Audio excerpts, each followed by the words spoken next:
they're saying that Gen Z are lazy, you know, they're flippant, they don't want to turn up for work, they don't want to work in the office. As somebody who employs exclusively Gen Z women, it makes complete sense to me that they would possibly seem to a different generation lazier or less interested in work. First of all, would you be interested in work if no matter how hard you worked, you were never going to buy a house? I think their boundaries have set them up to be judged quite harshly by previous generations. They're there to do their job and they work very hard when they do their job. But yeah, they might want to leave at 5 p.m. and like, that's okay. What can brands be doing to communicate to the Gen Z audience? You need someone who understands it from like a cultural perspective. And it's really hard to know what you're not doing right until you have somebody who knows the culture. And you really can only know the culture if you spend all your time online and you know what to look for. I read recently on one of your LinkedIn posts that Gen Z simply doesn't buy into an aspirational influencer culture with the same excitement that millennials did. So what does that mean for influencer marketing when it comes to businesses and brands? I think there's a lot of focus on like, oh, find a relatable influencer. Gen Z likes relatable content creators. I don't necessarily agree with that. I think a good way to go about that is to find creators that are really niche. What brands are doing it well in this space when talking to Gen Z? Oh my God. Oh, that's a hard question because I feel like we so often focus on like the brands that are not. Why don't we start with the brands that are not? Okay, what brands are failing at talking to Gen Z? I'll give 2 examples. Okay.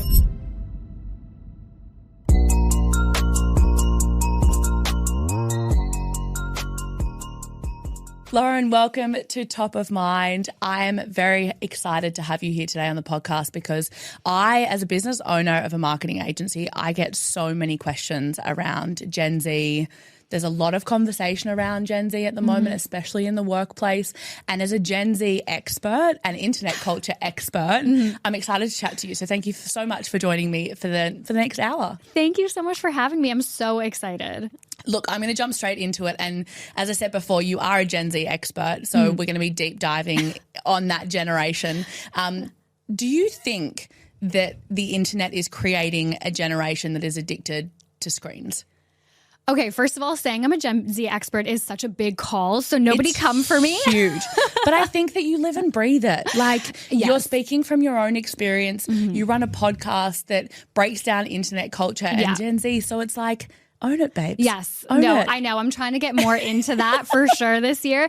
But in terms of your question, absolutely, of course. I think we're all so addicted to screens. So I wouldn't say that it's necessarily just like a youth problem. I think it's kind of like an entire world problem right now. And that's only going to keep, I think, getting increasingly, I don't want to say worse is maybe not the right word, but that's going to keep being perpetuated as young people grow up with, you know, iPads and screens, but you can't avoid it. And I think that's one of the biggest misconceptions is that, you know, you can avoid raising like iPad kids or you can avoid being addicted to your phone. Obviously, there's things you can do to help mitigate that, but that's just the world that we live in. Like we're all addicted to our phones. So why is it, do you think, that the younger generations are kind of, you know, it is a world issue, but why is it that younger generations are being kind of blamed for this screen addiction?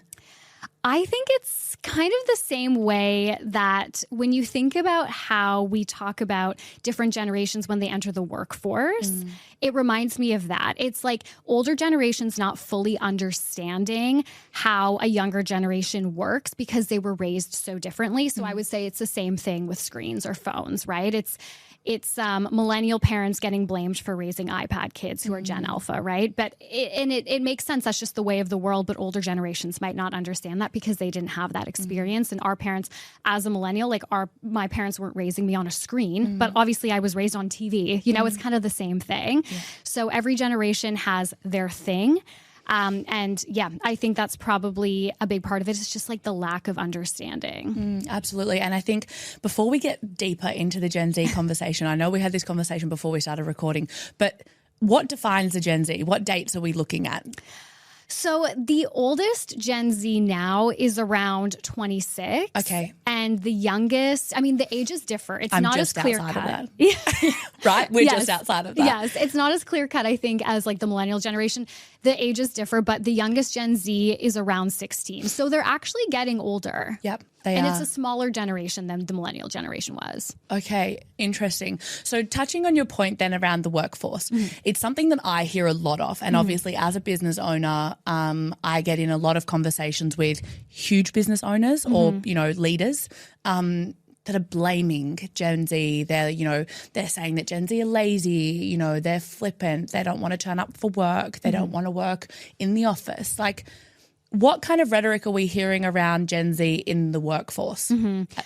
I think when it comes to, like I said before, how we talk about just all generations in the workforce, there's so much of this like generational war that goes on. And it, like I said, it comes from a misunderstanding. And to me, like as somebody who employs exclusively Gen Z women, it makes complete sense to me that they would possibly seem to a different generation lazier or less interested in work. First of all, would you be interested in work if no matter how hard you worked, you were never going to buy a house? The way that they are experiencing the world is so different than even millennials did when we entered the workforce. So I think that's one part of it. And I'll kind of get into that a little bit more in a minute. But I think their boundaries have set them up to be judged quite harshly by previous generations or older generations that don't quite understand those boundaries. Because even for millennials, when you think about how we were raised, like this is going to sound so dramatic, but like we were raised on hope. Like there was a lot of hope and there was a lot of like, we were the girl boss generation, right? It was like, if you just, hustle and have a side hustle while you have your full-time job, you go to university, you can make it, you can be like Mark Zuckerberg, you can be, we were the generation that like was so innovative. If you love this episode, help us to grow and reach more people by hitting the subscribe button and leaving a review. And Gen Z doesn't have a lot of that hope because they were raised in a completely different time. I feel like the hope kind of ended. Again, this sounds dramatic, but like, in the maybe mid 2000s. And that's when they started going to school and all of that. So I think when you look at how they approach the workforce, it's very different. They're there to do their job and they work very hard when they do their job. I'm sure you know that as someone who also employs Gen Z. Like I hate that rhetoric about them. Like my Gen Z staff are so amazing. They're such hard workers. But they might want to leave at 5 p.m. and like that's okay. I think that's just a different way that they approach work. And we saw this with millennials, right? Like there was a million think pieces online when we entered the workforce on how we were entitled and all we wanted to do was like buy coffee and avocado toast. And it's just previous generations not understanding the newer generations coming in. I don't think it necessarily has anything to do specifically with Gen Z. I think it's just how it's always going to be. I agree. And I think also, as you said, when it comes to kind of generational or generations entering the workforce, we look at Gen Z, or I look at Gen Z now and I go, cool, you've been raised in a world that, is so deep in instant gratification. You can order a parcel on the Iconic and it's at your house in 3 hours. You can order on Amazon and it appears in an hour. Like there's so many things that they're raised in, an environment that they're raised in that's not their fault, but that's the generation that they've kind of grown up in. Same as our parents, growing up in a generation where mental health wasn't a conversation that they were having. I think that, changing the way in which we employ or we manage team members based on the generation that they've been raised in needs to be a bigger conversation. It's something that I talk about with my team a lot around, the Gen Z team go, every 6 months they want a pay review. Am I going to give them the same pay review that they would get in 2 years' time? Absolutely not.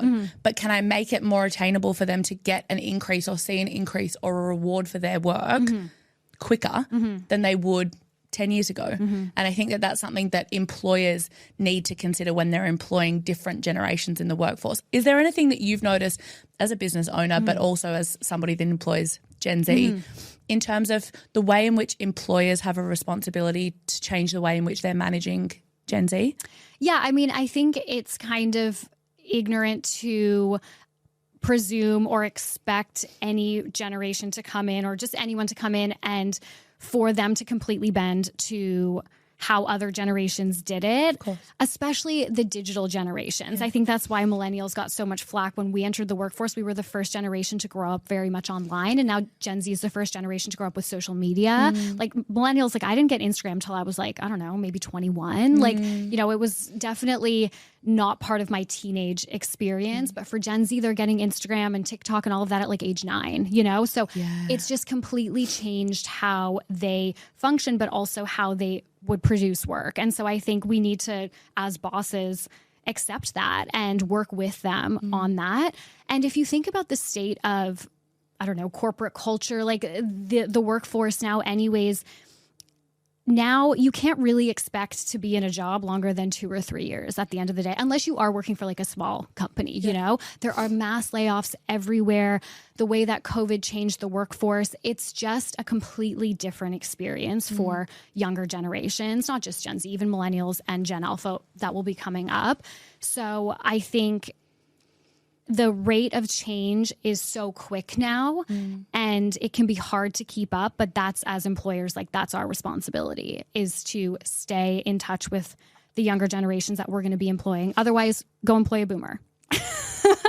Absolutely. And I think also to that is like, they're not going anywhere. Totally. So it's like the more you put your head in the sand around the fact that you can apply this kind of wand to the same generations in terms of how you manage them, how, you know, you employ them, etc. If they're not going anywhere. And if anything, you're then just going to have to learn to adapt how to, you know, hire and employ Gen Alpha. Totally. Because they're not going anywhere either, and they're going to be part of the workforce for the next 40 to 50 years anyway. Yeah. I think that's so true. I think so. Then with that in mind, obviously as a, you know, leader or a boss, there's one way of looking at Gen Z. From a brand point of view, what is something that brands need to be conscious of when they're communicating with the Gen Z community? I would say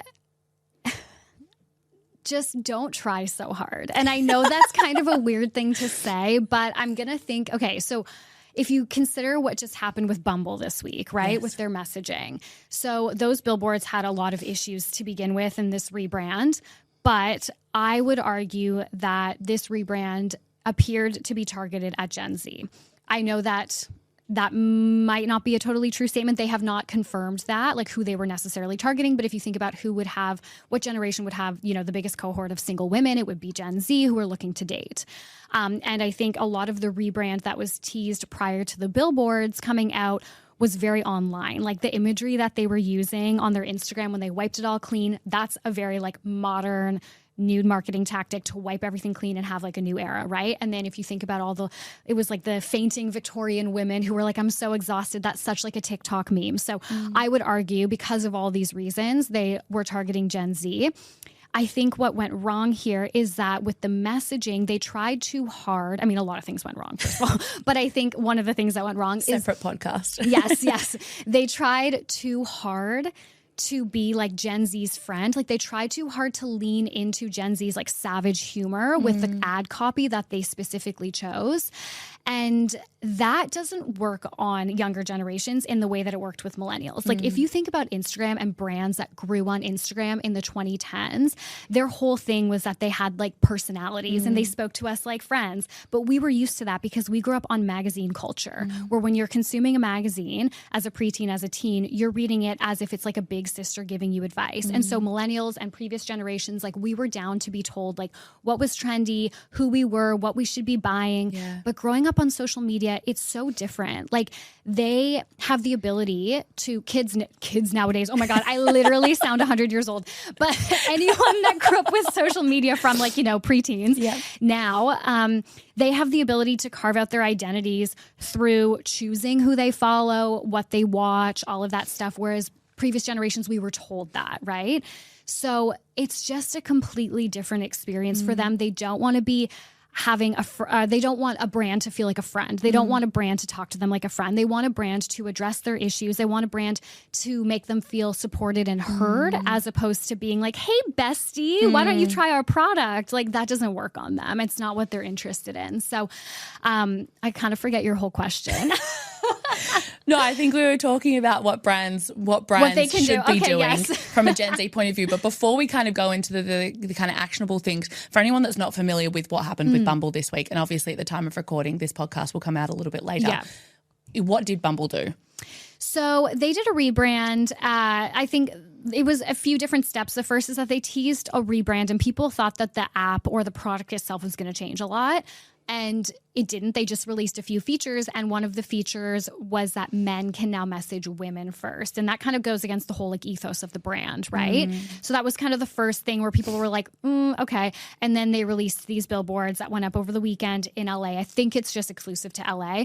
And they've since been taken down. But they said there was a few different messages, but one of the messages was, thou shalt not give up dating to become a nun. And one of them said something about, oh, you know damn well that celibacy is not the answer. And that's addressing young women and their choice to stop dating and their choice to stop having sex because of how, so many reasons, but largely because women are saying like, it's not worth it for us. And like men are trash, basically. So instead of, targeting their billboards towards, or their advertising, their rebrand towards fixing that problem and supporting women and trying to figure out kind of like what's going wrong here with whether it's their product or it's just like men's culture in general right now, they almost, I don't want to say victim blamed because that's kind of extreme, but they placed the onus on the women. Well, they gave the power back to the men. Yeah, totally. Right? And I think that's the biggest problem that we're seeing in society at the moment is that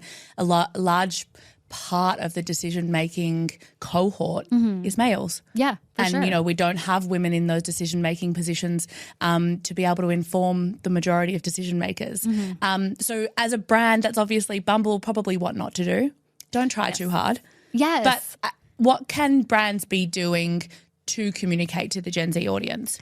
I think you need to be, I don't know, maybe this is reductive, but I think you just need to be chronically online. Like, I think you need to have someone on your team. If you actually are trying to target Gen Z or Gen Alpha, you need to have someone on your team who, doesn't just like understand social media. I think that's kind of that's more of like a marketing role. Like a social media manager is very like in the weeds of the analytics and the strategy. You need someone who understands it from like a cultural perspective.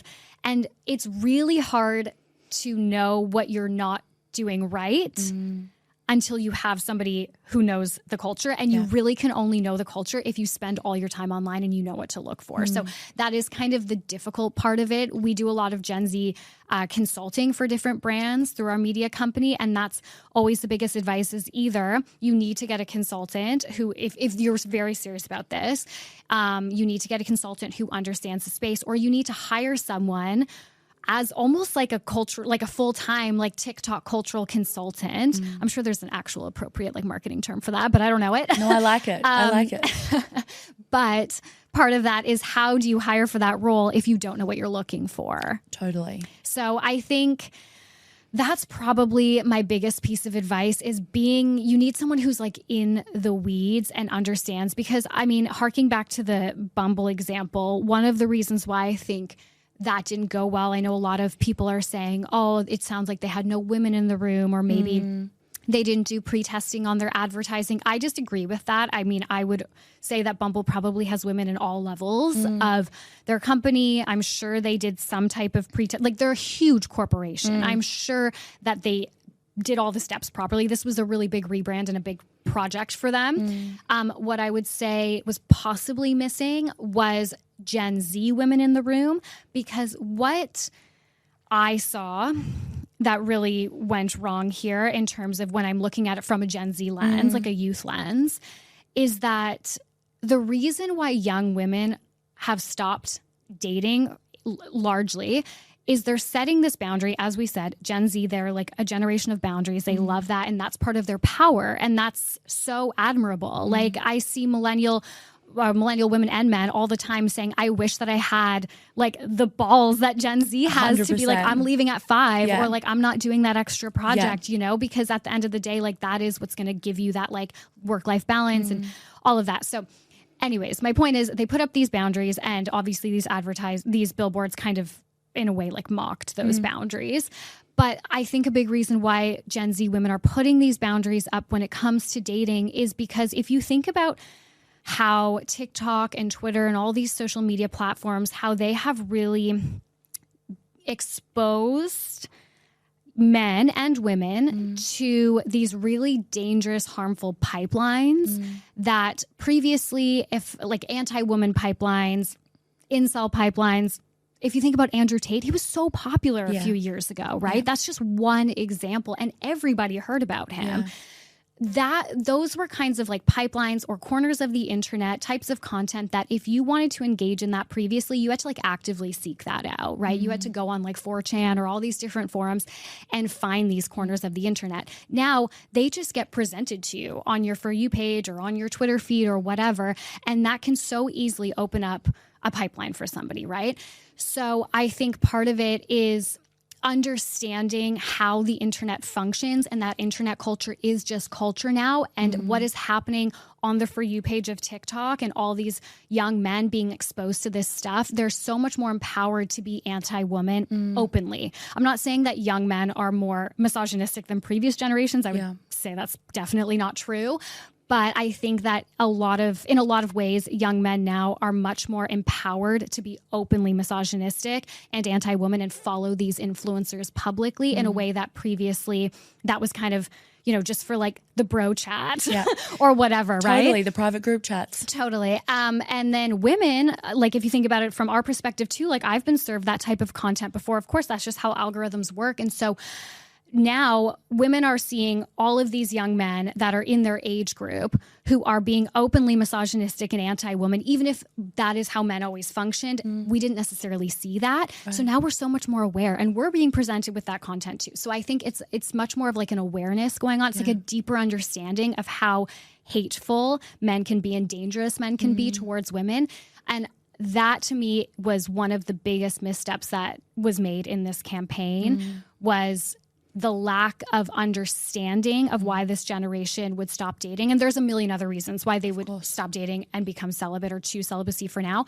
But with that one example, it's just a completely different cultural landscape than when millennials were dating. Like I said, I got Instagram and like when I was like 20 or something, it's so different. We were not exposed to this type of content. And so I think previous generations of women were maybe, I don't want to say naive because that's definitely not the right word, but we were just not exposed to it. We didn't know. Yeah, and it also wasn't being talked about. Yeah. I think there wasn't those channels to talk about it, right? And I think that, as you said, on both sides of the coin, there is, this abundance of information out there that allows people that do have that particular stance to be celebrated, to talk about it. Or, in Andrew Tate's case, like he was celebrated because it became clickable. It became something that people wanted to watch or wanted to engage with because it was an opinion that wasn't currently kind of out there on mass market. So with that in mind then, how important is it for brands to understand internet culture before they do a campaign or before they launch a product or a service? I mean, it's literally everything. I feel like it's so important if that's who you're targeting, if you're targeting younger people. But like I said, internet culture just is culture now. You have to understand how this will play out online because it's the reaction to something in real life is very different than how it could be perceived online or how it could blow up online. So you have to really understand, I guess, the temperature. And like if you're trying to do like rage bait marketing, then that's fine, of course. But I think understanding how algorithms function, how group mentality functions online, how something snowballs like this, so important. Speaking of snowballing then, baby reindeer. Oh my God. Let's go there for a minute. Yeah. Because I feel like it was something that everyone was talking about from a Netflix point of view. And then the moment she did that Piers Morgan interview, it has become a TikTok sound everywhere. Like literally every second TikTok I see is a sound from the interview. Yeah. Like how could something like that have been avoided if it was a brand? Or what is that teaching us? I think with baby reindeer, there's like two things happening. The first is obviously there's a lot of discussion about if it was an ethical piece of media to create when it was very obvious that Martha, the real life Martha wasn't hidden very well. You know, her identity wasn't hidden or as hidden as Richard Gadd said it was. So I think there's like questions about the ethics of what he did and Netflix platforming that. I actually don't know if Netflix will do anything like that again. You know, I think I'm actually quite surprised that they didn't make him change more details about her. Yeah. She was so easy to find, like she really was. So I think there's that conversation, which makes it really buzzy. And then there's the other side of it, which is people saying like he doesn't really owe her anything. Like he's allowed to tell his story.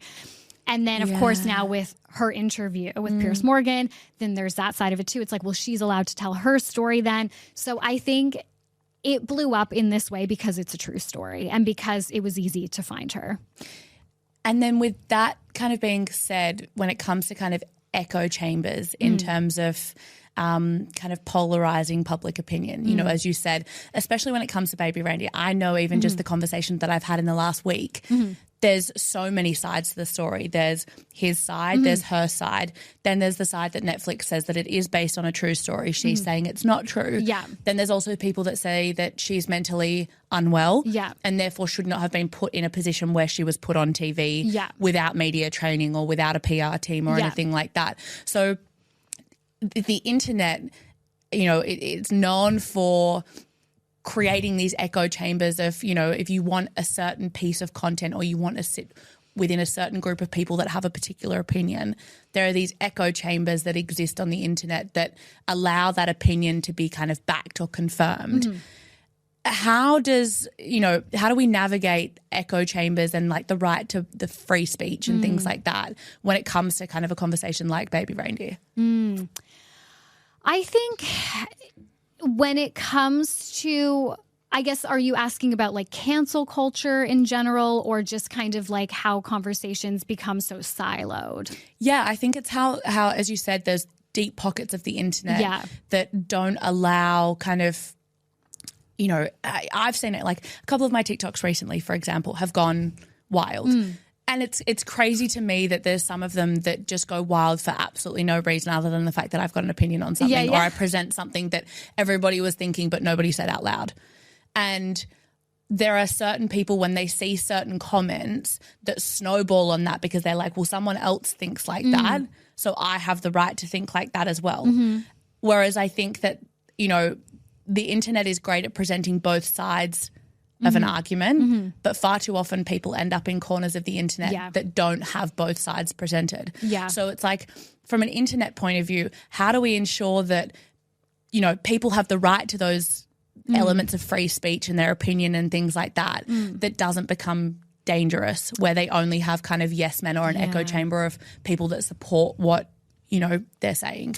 Yeah, I think it really comes down to media literacy, which is unfortunately a massive problem. We lack it like across the board, around the world, every generation. And I truly believe that's because previously, like prior to social media, not even just prior to the internet, prior to social media, which was what, only maybe 15 years ago, if you were consuming an opinion or you were consuming information or news in the media, whether it was online from an article, in the newspaper, a magazine, whatever, that was factual information that was being delivered to you by a journalist. Of course, every media publisher has some type of lean, right? It might be left or right or whatever. They might have some type of like agenda, but at the end of the day, the information that you were getting for the most part was vetted. It had primary sources. It was, you know, fact checked by a team, and social media has made it so that now anybody with a Twitter account can write something and claim it's fact and buy a blue check. And that's incredibly confusing for everybody. You know, older generations, younger generations who never experienced where everything was factual, you know? So I think when you think about how quickly all of this has changed, how social media has expedited, like the concept, or sorry, has, expedited, I suppose, a lack of media literacy and has really muddied the water when it comes to like the concept of an expert. It makes total sense that we are looking at everything we're consuming online And it's incredibly confusing. Nobody knows what the right answer is. And people don't, now we don't understand how to properly vet that. Because before it was like, well, if you're reading an article, who is the publisher? Who's the journalist? What are the primary sources? What experts did they quote? That you could learn in school.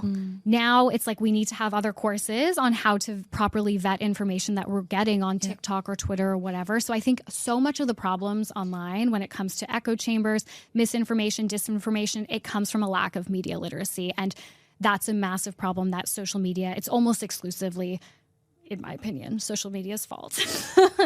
Totally. And I think, so, okay, if you were given like this genie in a bottle, right? And you had 3 wishes or 3 things that you were like, hey, this is how we're going to combat misinformation. This is how we're going to change it. What would you do? I would say we absolutely need to get some type of course in schools, like from literally grade school. Every single year you need to be learning media literacy in not just the digital age, like a social media age. And it needs to be changing with the pace that things are going at with like TikTok, for example. TikTok wasn't even a thing like 4 years ago, that has blown things up. So I think that would be a big one, is like educating children on this and educating parents. That's a big one too, because how can parents even understand, for bringing back the Andrew Tate thing, that was a huge conversation. Is parents were like, well, we don't even know who this man is. Like, we had no idea that our young boys were following this man, and we had no idea where they were finding him, what he was saying.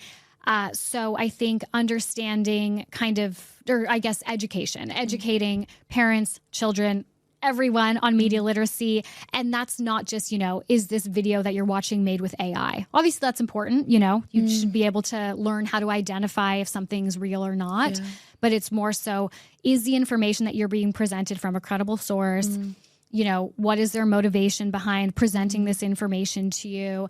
And how can we ensure that what you are then regurgitating, whether it's to your friends or online or whatever, is like factual information? Yeah, just thinking about it now, I think, even our generation, like we're millennials, and our generations before us, so like the boomer generations and things like that, we're kind of taught to interrogate information, right? We're kind of taught to be like, is this real? Where does it come from? Because we have been raised in that kind of environment where you're, taught to fact check things at school or university or whatever.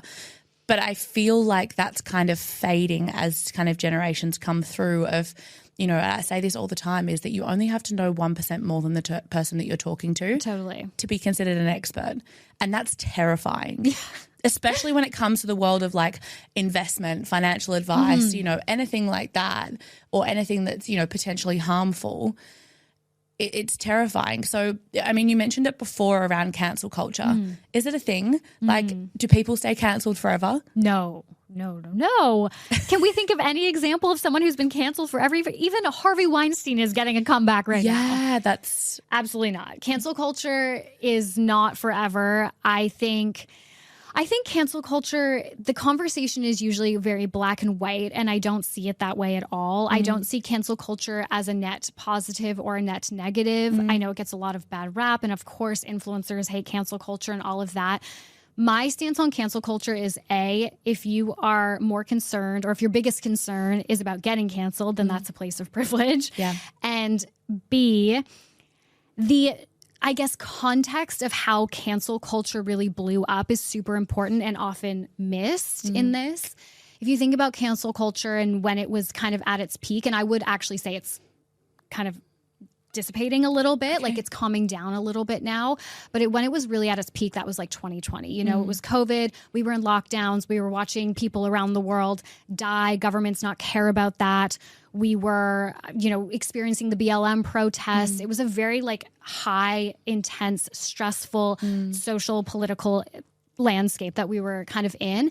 And I think the way to get for the general public to feel like they were kind of getting their power back was to look at influencers, celebrities, people of power that they perceived had more power than them or better lives than them, more privilege than them.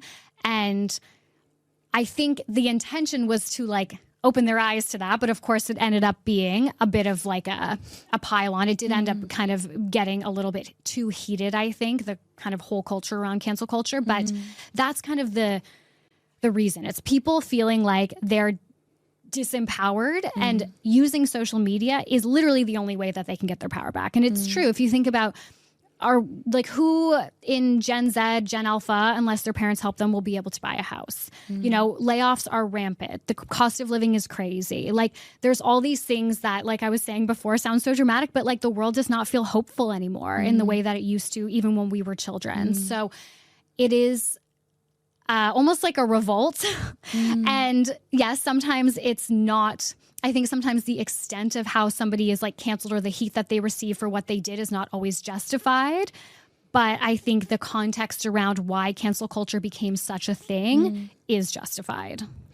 And do you think, you said cancel culture is dissipating now in terms of like the generations that are kind of coming through. Do you think it's because people have kind of started to lean into the idea that more than one opinion can exist in a space? I wouldn't say it's a generational thing. I would just say in the last couple of years, like things have calmed down because like life has gone back to normal a little bit. And I think we did see, I think we can reflect on 2020 and be like, okay, that was like a little bit extreme with some of the things that were happening, some of the ways that we were going after different influencers or celebrities or whatever. I would say that it's not necessarily that people feel like more than one opinion can exist. I think it's more that we understand that what you're seeing, let's say on TikTok, which is obviously a great example of this, is 15 seconds, a minute long. It's not the full story. It's not the full context. And I think we are starting to slowly understand that. And I think people are just like going back to the regular lives. Like people are less online right now. Yeah, right. Interesting. So kind of, I suppose, off the back of cancel culture is obviously that influencer culture. Now, it's influencer culture is kind of what you and I grew up on, right? Like when we first entered the like Instagram, Pinterest space, even, you know, as early as MySpace, and we were talking about it just before with Tumblr. Yeah. Like this is kind of where influencers were created in a digital space, right? I read recently on one of your LinkedIn posts that Gen Z simply doesn't buy into an aspirational influencer culture with the same excitement that millennials did. So what does that mean for influencer marketing when it comes to businesses and brands? I think so. I don't want people to think that what I meant was Gen Z doesn't like to see aspirational influencers, because I think if you think about TikTok trends like clean girl, that girl, those were aspirational and Gen Z loved that. I think it's more so millennials, we were the first generation, like you said, with kind of influencer culture, and we were a little bit duped because we didn't really know. Like we didn't realize, I think, that social media could be so fake when it first kind of blew up. So now Gen Z is much more aware. They're less naive than we were, of course. It makes total sense. Hey guys, if you are listening on Spotify, do not forget to give us a 5-star rating. It will help us to reach more people. So I think from a brand and marketing perspective, it really is all about being, or I guess when you're working with influencers, finding influencers that are authentic. They don't need to not be aspirational. I think there's a lot of focus on like, oh, find a relatable influencer. Gen Z likes relatable content creators. I don't necessarily agree with that. I think they like also those aspirational creators, but I think it needs to be authentic. It can't feel like someone is faking their life. Yeah. And I think a good way to go about that is to find creators that are really niche. And I don't mean like micro influencers, although sometimes they can be both. I think sometimes people misunderstand when someone says niche and they think it means like a smaller creator. I think it's more so somebody who has a very dedicated following about one specific or around one specific type of content. And that's typically going to take more work to find creators who are making like niche content that aren't just like, you know, lifestyle vloggers or whatever.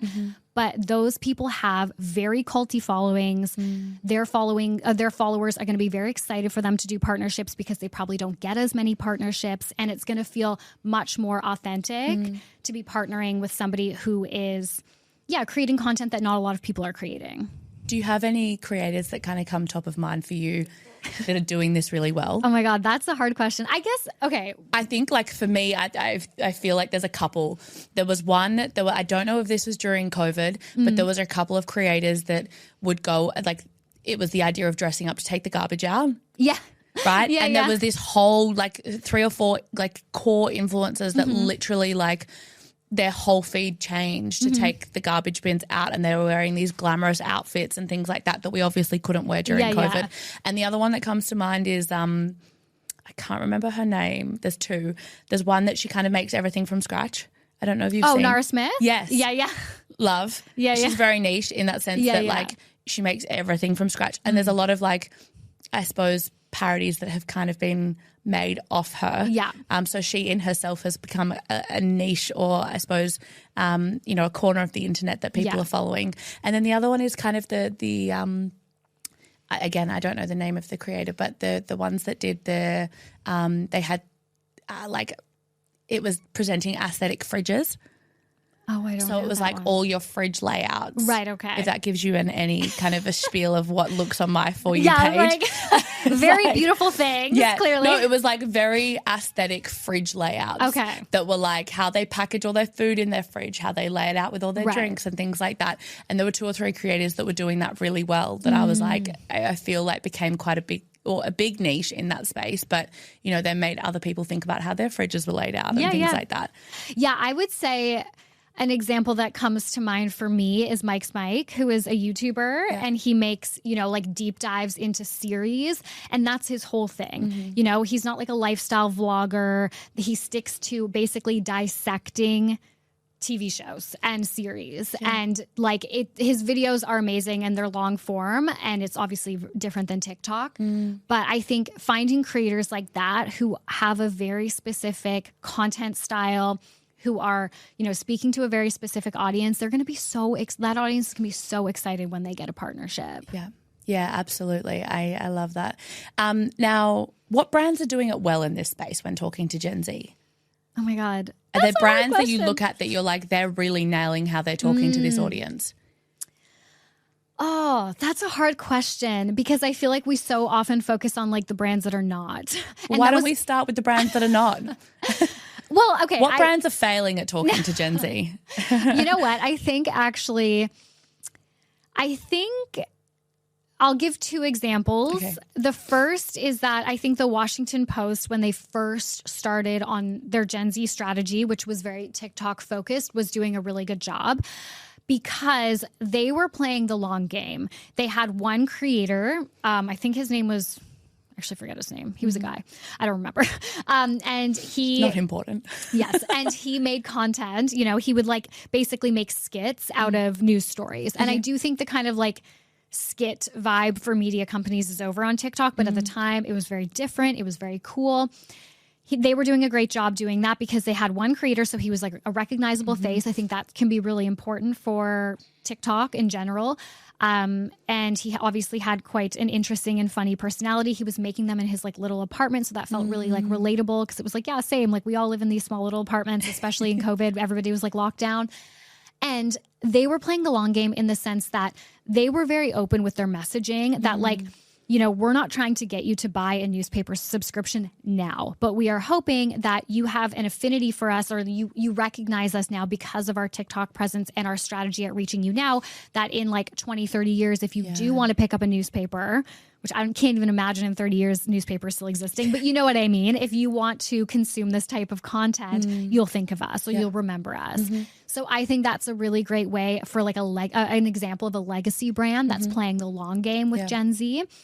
And then the other one is Duolingo, but they're just like top of mind because they're so crazy. And I think they're a good example of what to do, but also what not to do. There's been quite a few instances where they've taken a lot of risks and it has not played out. And they've tried almost like too hard, and then it kind of blows up in their face, which I think is kind of what we were saying happened with Bumble, right?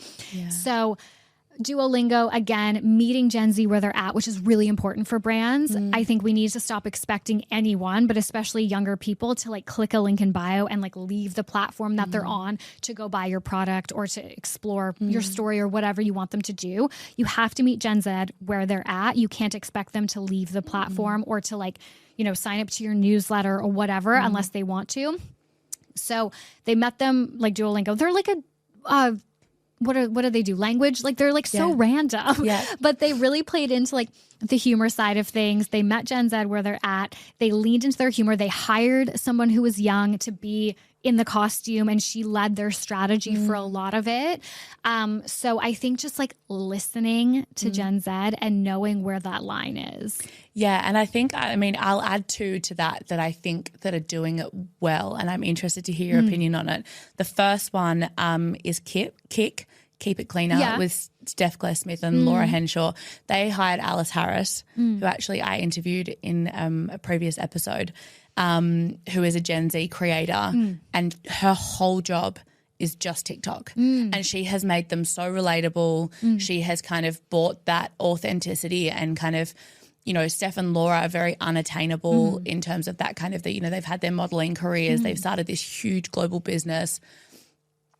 But they brought Alice in, who's this, you know, she doesn't have a modeling career. She's this normal girl that really resonates with a lot of other women, you know, regardless of whether they're Gen Z or not, and kind of creates this really authentic TikTok content that resonates with their audience.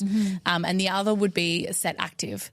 And I think they've been doing something that I think there's a lot of brands that will start to do that in the next kind of 12 to 24 months, is hiring, instead of kind of going down the influencer route, hiring creators to work for them in-house. So they've bought a creator in-house to kind of head up their social media, and they're the face off. You know, they're doing all of this content behind the scenes where this guy has no idea what they're actually doing, you know, in meetings and things like that. And they're saying, you know, he's kind of going and being like, what are you talking about? Blah, blah, blah. And again, it makes their content really relatable and allows them to have a narrative that shares behind the scenes content from their business. Yeah, totally. There's two case studies that just came to mind. I don't know about the greater brand strategy because I don't follow them close enough for that. But two recent examples, Revolve. They did Revolve. They had an after party for Stagecoach a few weeks ago. And they the million follower one. Yeah. They partnered with Pizza Slime, which is like a streetwear brand that makes fun of influencer culture, and that's kind of their whole shtick.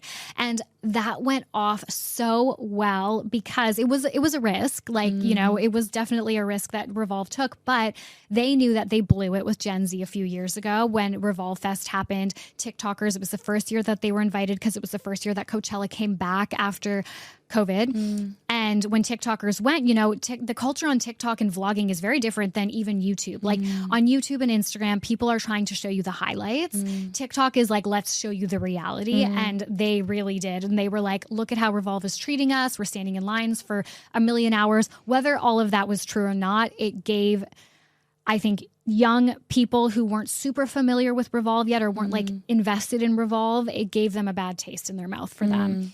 So 2 years later, Revolve has now partnered with Pizza Slime, which is so self-aware and so funny because Revolve really created, in a lot of ways, influencer culture. They really helped create that kind of aspirational, gate-kept culture around influencers.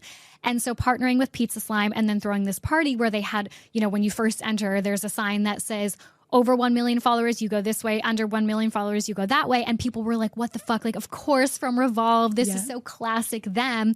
And then I think it was like a day or two later after everyone got all up in arms on TikTok about it, they made a response. And instead of explaining it, they basically kept the troll going and they kept the joke going. And they were like, oh, you thought those signs were bad? Well, you should have seen our worst signs. And then they did a whole TikTok montage of all the funny signs that were inside the party to show us like, this was intentional and we're self-aware. Like we know that we have not been super inclusive when it comes to the creators that we've worked with and all of that over the years. And like, we're open to that feedback and we're starting to change. And that went over so well. And then the second example that recently happened was Coachella.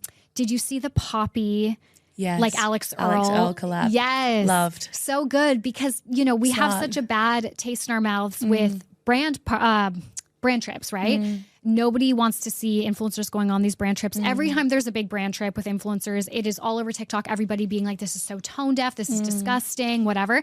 So Poppy obviously still wanted to do something like that, some type of activation like that for Coachella. But they, I'm assuming, understood that the temperature on TikTok, which is really where, like, you can say online, but really it's TikTok. does not appreciate that right now. So what they did was they invited Alex Earl on this brand trip, and she could invite X amount of friends and family. And that was such a good idea because, first of all, we see all of her friends and family in her vlogs. So we are all already like familiar with her kind of crew. So it was like watching her vlogs, but like on steroids. Like it was amazing. It was like her vlogs sponsored by Poppy. It was so great. It was like a little reality show of all these cast of characters that all know each other and that we all follow together. And it was just such a good alignment, obviously, because like Alex Earl loves festivals, loves music, loves partying, all of that. But it was like instead of them spending X amount of money on bringing, let's say, 10 influencers to Coachella to this big house, they probably spent that same amount of money to pay Alex and bring all of her friends and family. And it just felt like, oh my God, this is like a really sweet experience. And it went over really well. People loved watching it. Yeah. Which for me, like there's two really big themes, or I suppose through lines in those two campaigns, right? The first one is transparency. You know, Revolve really leaned into being transparent about the fact that they're like, hey, we know where we stand. We know we fucked up. Yeah. How important is transparency for Gen Zs? Yeah, I think it's really important. I think yeah, I don't know. I guess it is really important. I think it's not so much transparency. It's more being able to laugh at yourself, not take yourself so seriously. Gen Z is a very serious generation. I mean, the world is very serious right now in general, not just for Gen Z. You know, it's a very serious place. So they are not looking at, you know, I don't know, corporate America or like capitalism as like life or death, you know? So I think it's important to be self-aware and to realize like nothing is actually that important. Like we can all kind of laugh at ourselves. Yeah, absolutely. I suppose the other one the through line that I see in that is kind of facilitation and kind of, as you said before, meeting Gen Z where they are. And I think Poppy did that really well with Alex Earl, like so well. And I think that it's just such a nice kind of space to be where, again, you don't feel as though that brand is front and center. You're letting the creator be front and center. And Poppy kind of took a back seat to it and just facilitated what she wanted to do. Totally. Because they would have done that anyways at Coachella, right? Like she would have gone to Coachella and got a big Airbnb with all of her friends. So they basically said, we'll provide this for you and they'll be branding the background, but like do your thing and do your vlogs like you would and just have fun with your friends and family. And it was so good. I loved it. Now, I do want to get into some kind of ins and outs for Gen Z because I think that there's, I mean, even in our office, there's some kind of controversial opinions as to what is in and what is out for Gen Z. So I want to be able to nip that in the bud. But before we do, I really just want to touch on, I mean, it's probably a bit more of a selfish question, but you've created a podcast. You've got a podcast that goes out daily. Yeah. Terrifying. Like I'm doing a weekly podcast and like there's so much involved in that, right? Yeah. What comes into creating a daily podcast for you? Like, what does your days look like? Okay, so my day is a little bit different. I don't have a set time when I release it. Like, obviously, it's going to be before, 5 p.m. or whatever, but I'm not very strict. And I think that was important. Not very strict on when I release the episodes. It's not like I have to get them up by like 12 or something. So it kind of depends on what I have going on in the morning. But in terms of like the podcast itself, it's like a 10 to 15 minute bite-sized podcast Monday to Thursday. And then Fridays, like I said, we have the bigger deep dive. So I record the Friday deep dives the Friday before. So like after this, I'll go home and I won't go home. I'll go to the office and I'll record the deep dive for next week. But yeah, Monday to Thursday, I basically will just spend, maybe an hour looking for the right stories. I usually cover 1 to 3 stories, like internet culture news stories.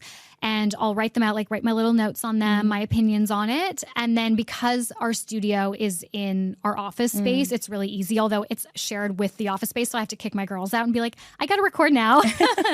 And then I'll record. And yeah, because it's a short podcast, it usually only takes me like maybe 20 minutes to record. And then I edit them myself and then I get them up. And I get them up on YouTube as well. So I have to make the thumbnails and all of that, which is fun. But it doesn't actually take me that long. I don't know. I would say probably like at total, maybe 2 to 3 hours. Yeah. It's not that bad. No, I love that. And one decision that I found really interesting with your kind of shorter episodes is you've put the full episode up on TikTok. Yes. What led you to that kind of approach or strategy? Because I think there's a lot of people that go, you know, snippets are like short form, like what can people digest in like, you know, 5 to 15 seconds that then might hook them into listening to the full podcast. Yeah. Why did you decide to put the whole episode on TikTok? Well, we'd been putting snippets on TikTok for about a year of the podcast, and it really helped grow the podcast. Before, like, my podcast is on season 5, but for the first 3 seasons, we didn't film it. Yeah. So that was like a big mistake.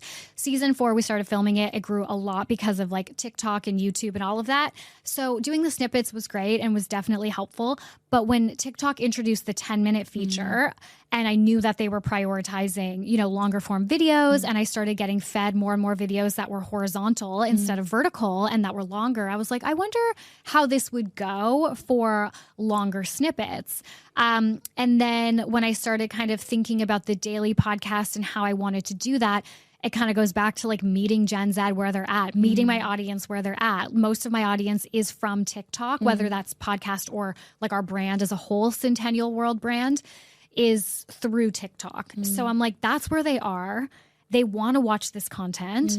And I was like, whatever, let's just try it. I hadn't seen anyone else do like full episodes on, you know, TikTok before. So I made a whole playlist and I upload, the full episodes every day on TikTok. And it's doing so well. Like it's actually well over 1 million listens on TikTok since, and we only started it at the beginning of April. So it's been really, really good. And any learnings or lessons? I mean, you're so deep in your podcasting journey and you've been doing it for so long now. Anything that you would do again or wouldn't do again from a podcasting point of view? I mean, definitely film it right away. Yeah. That is like number one that I would do for sure. Invest in that. I think just investing.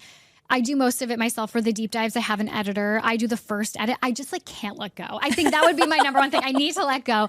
But I do the first edit where I edit out like my ums and ahs and me having to restart because the deep dives are scripted and that's actually like way harder than just chatting. You know? Absolutely. So, oh my gosh, absolutely. Even filming like Nick, the producer here, he'll be the first to say like me sitting on this couch, no problem having a conversation.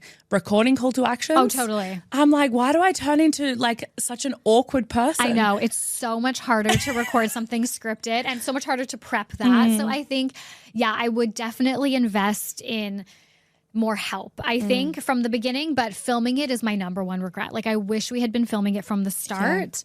That is my biggest piece of advice for podcast growth in this current, year. Yeah, absolutely. I love that. Now, last question before we get on to the final 3, which we ask everybody that joins us on this podcast. As I said before, you are so deep in that Gen Z and internet culture that I wanted to run a few things past you and see what you thought, whether they were in or out. Okay. So I've got a few things listed here that I want to go through. The first thing is YouTube. Oh my God, in. Absolutely. Okay. I love a deep dive, a long form moment. Yeah. That is a misconception about not just Gen Z, but like young people in general, that they have no attention spans. They do. They have attention spans for things that they care about. Yeah. And long form content, it does really well. There's a reason why TikTok launched long form content. Yeah. Why you can now make 60-minute videos on TikTok, because they know that they have the audience retention for that. Yeah, I think it's the same thing around like people aren't spending. I'm like, they are. Yeah. Like Taylor Swift proved that people were spending. They just spend it on the things that they think are purposeful or valuable to them. Okay, interesting. YouTube in. Twitch. Okay, streaming and gaming is in, like live streaming definitely in. Twitch is like in, but I think they have a lot of issues as a platform right now around moderation and kind of how they treat streamers.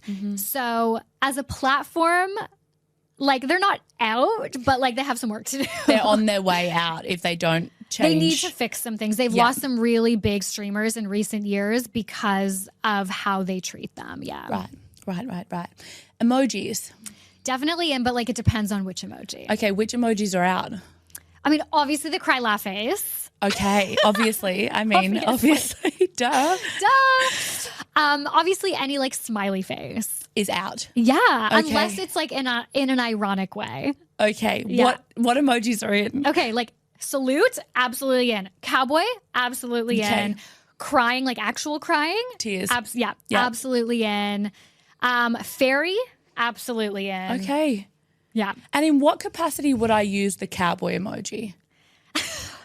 Like, I'm just sitting there being like, I actually don't think I have ever used the cowboy emoji. Okay, so it would be like if I was like, yeah, the podcast went really well today, but I'm trying to think of like the best way to do it. Okay, it would be like if, yeah, the podcast went really well today, but I was like 20 minutes late. Cowboy emoji. It's like I'm a clown. Like kind of like it's almost like a clowning around vibe. Okay, all right. Smiles are out. Definitely. Out. Okay, noted. Out. Sorry for anyone that I sent a smile. You can send a smiley in an email if it's not an emoji. If it's like a ... Oh, we're going back to the old school way of doing it. Okay. Interesting. And obviously hearts are always in. Always in. Is there a particular heart that is more in than others? I think people don't like the sparkly heart, but I love the sparkly heart. So I think do whatever your heart desires. No pun intended. No pun intended. Okay. Voice notes, in or out? Definitely in. Okay. I love a voice note. I also think voice notes from a branding and marketing point of view are in. Like I've seen some great brands. I mean, we do it with any potential clients that send us DMs that go, hey, I'm asking like this question about blah, blah, blah, blah. And I just voice note them back because it's so much more personal than just texting back. And they know that they're talking to a person, not an automated kind of bot. Yeah, I like that. You know, that's actually interesting because I just engaged, like our company just engaged with a publicist and she interacts almost exclusively in voice notes over WhatsApp. And I was like, this is so different than anything I've ever experienced. That's so interesting. I think it's so personal. I think because I think so many people, I mean, that's probably something that I should add to in and out, like automated messaging and bots. Is that in or out? No. Out, of course. People want to talk to people again. For sure. Yeah. And I think for me, even from a service point of view, like, you know, so many people when I jump on new business calls, they're like, oh, you're like the person of the business. Like I'm not talking to somebody that, you know, is potentially just doing sales or just doing outbound calls and things like that. Like, yeah, of course. Like who else would you be talking to? Yeah. But there are so many businesses that put that kind of outbound lead generation into the hands of somebody else. And I just think that that's a really big disconnect for kind of consumers or people for sure. wanting to purchase. Okay. Next one, which isn't so big in Australia, but I feel like America is, you know, and the States, tipping. I think I'm Canadian, so we tip in Canada. I mean, I think that every business should just be paying their servers or whoever a living wage. Like it shouldn't be on us to tip. You know, I think that's pretty crazy. I mean, I will say that at least in Sydney, the price of things at restaurants and stuff is a little bit more than it would be back home. And so I guess that's like what you could argue is like the difference that consumers are not really paying that much more to have to tip. But no, I think in general, like you shouldn't be relying on somebody else's dollar. Like it should be your employer's responsibility to pay you the right amount. So then with that in mind, I've put my like hospitality hat on, right? You think about public holidays and things like that. There's normally a service charge on like public holidays or weekends to cover the gap of, you know, perhaps they have to pay a weekend wage or they have to pay a public holiday rate. Is that something that the employer should be covering and then bumping up their menu costs for? Like in my mind as like a marketer, I would just make my menu more expensive that week and not have a service charge. Right. So that people don't see the difference between the two. They just see it as like, oh, the products are more expensive on the weekend because that trickles through to then being able to pay the staff more. Oh, yeah. Okay. Like you mean ongoing, it would be more expensive. Yeah. So instead of like, you know, I can go to a cafe, for example, and on a Sunday and public holidays, they might have a service charge of 3% or 5% that covers that increase in wage that they have to cover as an employer. But as a marketer and kind of a brander, I put my hat on and I go, but why wouldn't you just add that 3 or 5% to the menu overall? Yes. And then there's no service charge. Yeah. Because then there's people sitting there being like, well, why should I have to cover the weekend rate? Yeah. I mean, I kind of agree with that. I think if you're going to open, like if that's a government regulation that you get paid more on weekends or holidays, like if you're going to open a cafe or a restaurant, like that's just a cost of business. Like I think you should just have to cop that. Yeah. I agree. Oh, controversial. Snapchat, in or out? Definitely in. Which is funny, and we spoke about this before we started recording. I feel like Snapchat was cool when we were younger. And like I know there's a lot of millennials that were like, this was cool 10 years ago. Like we were the first. Like you're not the first, especially with the whole low-rise gene conversation and everything like that. You know, we worked for years to get to the high-rise or mid-rise and now low-rise has come back again. Snapchat was really cool when we were at high school. Yeah. And for us now, like I wouldn't dream of having a Snapchat. Yeah, it's so interesting because I think a lot of people of our generation think that Snapchat's dead, but it's not. Like Gen Z's fucking obsessed with Snapchat. Why? I think because it's one of the only platforms that is still kind of in that social media like adjacent space, but that is really just about connecting with your friends. Because that is a misconception about younger generations, is that they are more, I suppose, public or less into privacy. Gen Z is a very private generation online and much more private than us. Like millennials, we were all about like the personal brand. We were all about the public Instagram profiles. We were like, you need to use your social media to elevate yourself and to help yourself get a job and build your business or whatever. And I think younger generations, they have just seen how that's absolutely fucked us and they're just not buying into it. Like that's kind of what I believe has really happened. And, they're also much more aware of the dangers of being public online, like doxing, swatting, like so many things like that can just happen to you if you're posting, a TikTok about an opinion that you have and then suddenly it blows up and suddenly you're doxxed.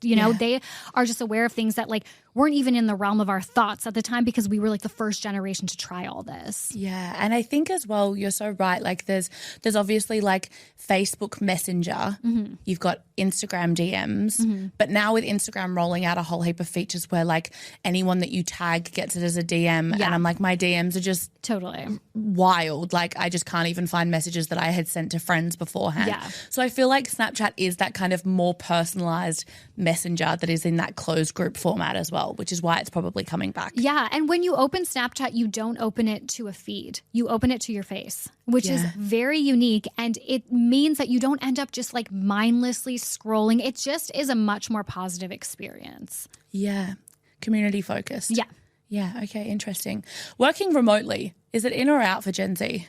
Oh, definitely in. Although I don't know, my Gen Z staff, I mean, maybe they're going to be like, that's not true. But like they like love coming to the office. Same. Really? Yeah. Okay. I don't know. Maybe it's just because I would love it too. Like I like being in the office. And also I think if I was young and starting my career, I would be like, I want to be in the office. Like it would just be so boring from home. I think it's different when maybe you have kids and stuff where it's like much easier for your lifestyle to be working from home more. But I think it's a bit of both. I think it's like good to have a hybrid.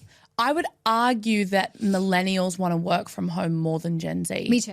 Because I also think that millennials have grown up in an environment that perhaps has presented a more toxic work culture or environment than exists now. Like in the office now, and you're probably exactly the same, like you've got to give people a reason to come into the office. Like if it's toxic and it's not enjoyable and you don't do things that, are enjoyable, like eating lunch together and going to do those things, like why would they come in? Totally. So I think that, I would argue that millennials actually prefer working from home more than Gen Z, in my opinion. And if you think about like the type of, like you said, with the work culture that we grew up in, like I had a job when I first moved here where I was literally chained to my desk from 8:30 to 5:30. Like you were not allowed to leave a single minute before 5:30.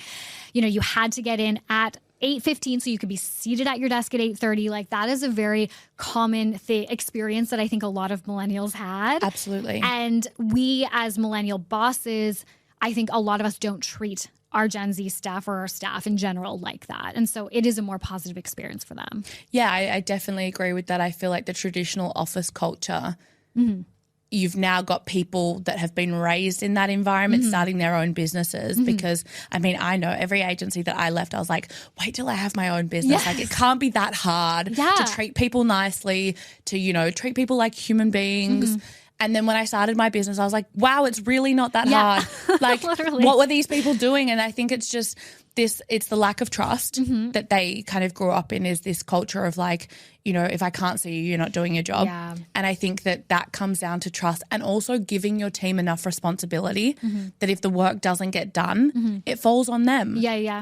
Like every single one, every single person in my team has a responsibility to deliver. Yeah.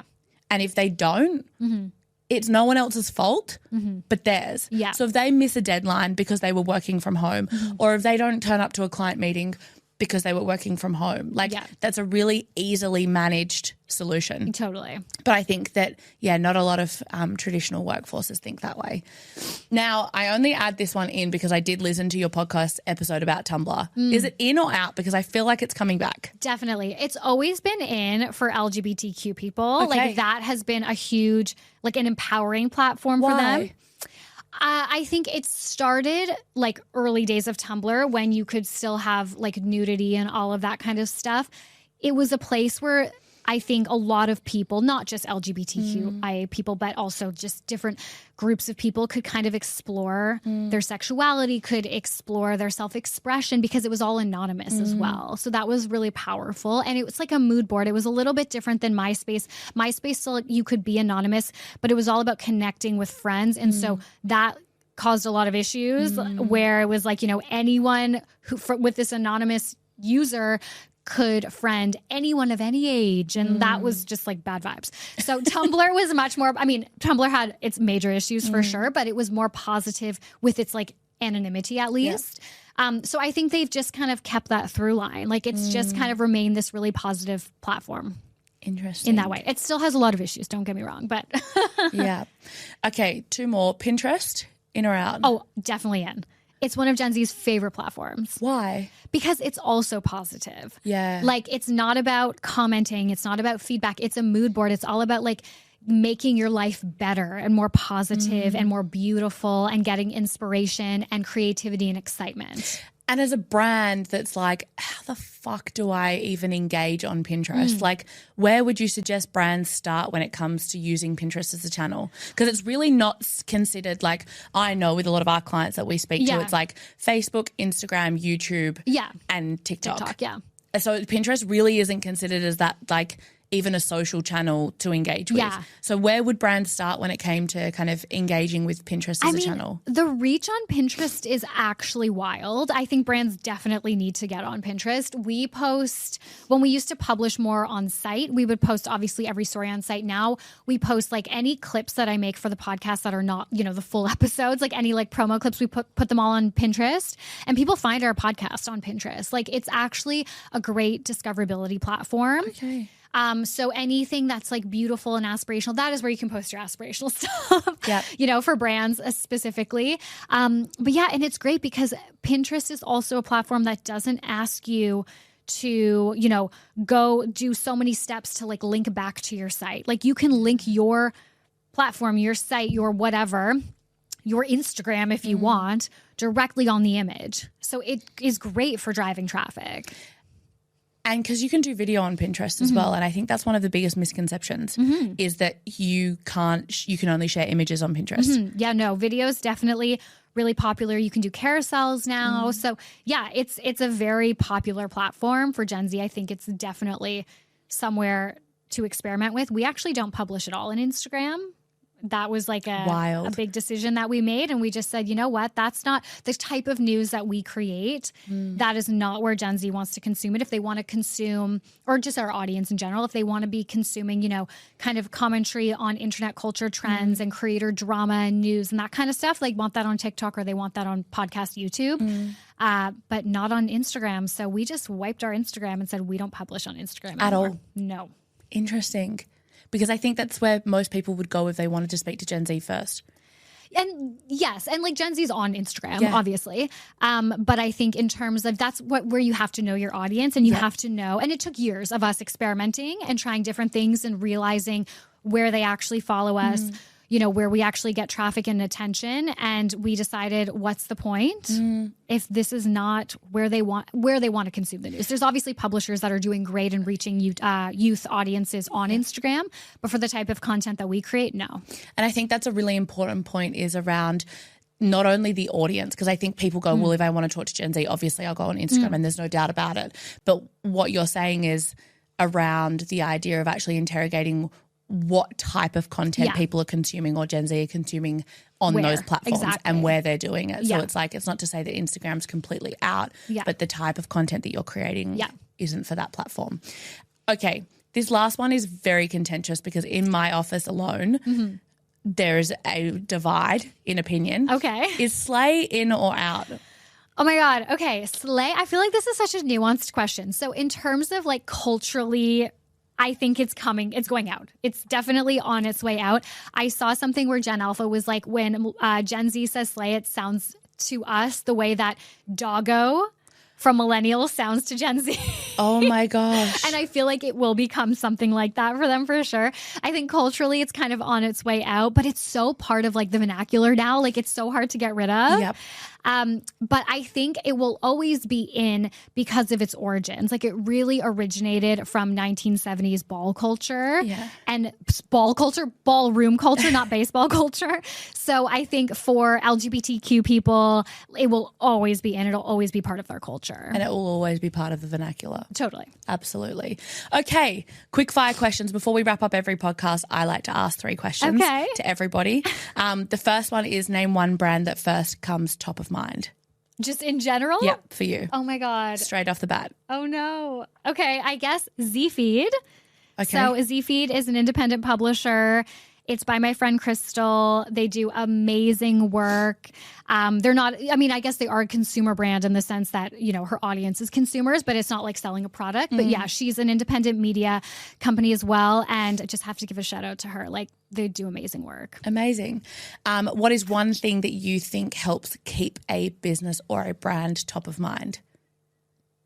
I think being intentional with your content. I think you do not need to be spamming people like you used to be. You know, I think that was always like advice that social media managers gave, or I don't know, platforms gave, was like, you need to post 5 times a day to be noticed. Absolutely not. You can post once a week as long as it is fire content. I think quality over quantity is the new norm.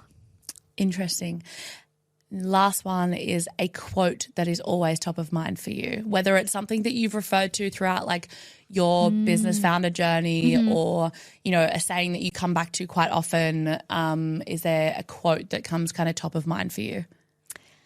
Oh, a specific quote. That's a hard one. I don't think it's necessarily a specific quote, but it's just like, keep going. Yeah. Like that is literally what I'm just holding on to. It's such a hard journey being a founder, and you hear it so often from people who do end up being wildly successful, is like, you just have to keep going. And there might be a year where it's like everything is horrible and you feel like you have to quit. And then the next year is the year that you make it. So I think for me, it's just like, keep going. I'm playing the long game. It's a slow burn, but if I just keep going, it will happen. So similar to the one that I say almost weekly is like, if it was easy, everyone would do it, right? It's like the moment something becomes really difficult, I'm like, nope, but this is supposed to happen because if it was easy, everyone would do it. Exactly. Lauren, thank you so much for joining me today. I feel like I've learned so much, and I feel like we could have kept talking for another hour. Yes, literally. Thank you so much for joining me. Where can people find you if they're interested in either Gen Z Consulting or your podcast or what you guys do? So you can find us on Centennial World. So that's just at Centennial World on TikTok. And of course, centennialworld.com. And then our podcast is called Infinite Scroll. So you can find us there on TikTok and on YouTube and on all the podcast platforms. And you can find me at Lauren Meisner _ on Instagram. Amazing. And we'll pop all of that in the show notes. Thank you so much for joining me today. Thanks, Haley. Before you go, help us grow and reach more people by hitting the subscribe button and leaving us a review.